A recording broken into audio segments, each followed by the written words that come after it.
boîte magie un jour, une jeune fille prénommée Lyra qui cherchait un remède pour son père gravement malade, marchait dans une forêt dense et verdoyante. Elle ramassait des plantes et des fruits dans l'espoir de trouver de quoi apaiser les souffrances de son père. Peut-être que cette feuille d'ortie ou ces baies rouges pourront aider papa à aller mieux, se dit-elle, l'espoir brillant dans ses yeux. Alors qu'elle marchait, son sac rempli de provisions, une vieille dame enveloppée dans un long manteau gris apparut, avançant lentement. La femme semblait fatiguée et s'appuyait sur un bâton cassé. Lyra s'approcha sans hésiter. « Bonjour, madame. Vous avez besoin d'aide ?» La vieille dame releva doucement la tête et répondit. « Merci, mon enfant. Mon bâton s'est brisé, et je crains de tomber à chaque pas. » Touchée par la faiblesse de la vieille dame, Lyra se mit aussitôt à chercher une solution. Elle aperçut une branche solide parmi des buissons épineux.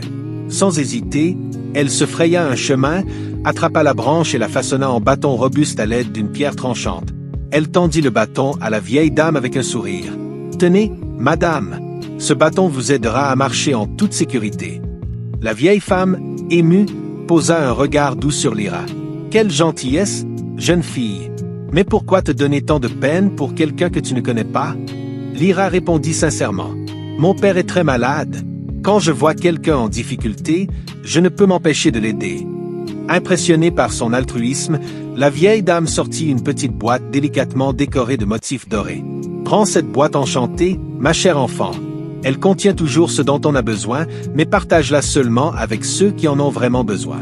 Si tu n'en respectes pas la règle, elle perdra sa magie. » Lyra accepta la boîte avec gratitude.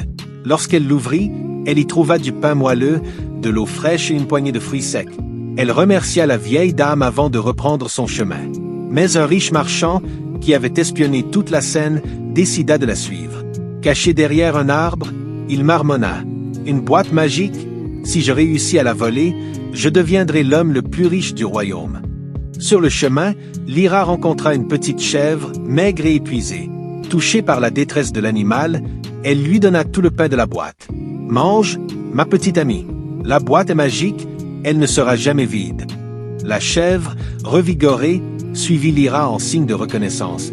Plus loin, Lyra trouva un cacaotier desséché. « Oh, pauvre arbre, toi qui offres des fèves pour faire du délicieux chocolat, tu as besoin d'eau. » Elle utilisa l'eau de la boîte pour arroser les racines de l'arbre, qui reprit vie instantanément. Un peu plus tard, elle rencontra une famille d'écureuils affamés et leur donna tous les fruits secs de la boîte, convaincue qu'elle pourrait attendre un peu avant de manger. Cependant, le marchand rusé, déguisé en soldat, l'intercepta sur la route. « Bonjour, jeune fille. Je suis un garde royal et je peux te raccompagner chez toi. Mais en échange, je prendrai cette boîte en guise de remerciement. » Lyra, méfiante, fronça les sourcils. « Vous n'êtes pas un garde, vous êtes ce marchand que j'ai vu tout à l'heure. Je vous ai déjà dit non, au revoir. » Elle continua son chemin, fatiguée mais déterminée. Une fois chez elle, elle montra la boîte magique à son père. « Papa, regarde ce que j'ai trouvé. Cette boîte est pleine de bonnes choses pour te soigner. » Mais quand elle ouvrit la boîte, elle était vide. Lyra fut désespérée. « Mais, pourquoi? J'ai respecté la règle. Je n'ai partagé qu'avec ceux qui en avaient besoin. » Ce moment-là, quelqu'un frappa à la porte. Lorsqu'elle ouvrit, elle vit la vieille femme, accompagnée de la chèvre, des écureuils et d'un panier rempli de fèves de cacao. La vieille dame sourit. « Tu as bien utilisé la boîte magique, jeune fille. Maintenant, tu peux profiter de ce que tu as semé. La chèvre te donnera du lait, l'arbre du cacao et les écureuils des noisettes. » Avec ces ingrédients, Lyra prépara une boisson délicieuse pour son père, qui retrouva rapidement ses forces. Le lendemain, elle déposa la boîte magique sur le bord du chemin, sachant qu'elle n'en aurait plus besoin.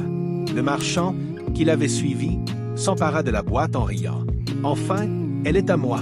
Je vais devenir l'homme le plus puissant du monde. » Mais quand il l'ouvrit, la boîte resta vide. Lyra, qui observait de loin, sourit doucement. Elle avait compris que la véritable magie ne résidait pas dans la boîte, mais dans les cœurs généreux. Thèmes principaux abordés dans l'histoire: la générosité et l'altruisme. L'histoire montre que les actes de bonté et de partage, même envers des inconnus ou des êtres vulnérables, ont des répercussions positives et durables. Le véritable trésor est dans le cœur. La leçon centrale de l'histoire est que la vraie magie ou richesse réside dans un cœur bienveillant et non dans des objets matériels ou magiques. La récompense des bonnes actions, L'histoire illustre que ceux qui agissent avec sincérité et désintéressement finissent par recevoir des bénédictions en retour.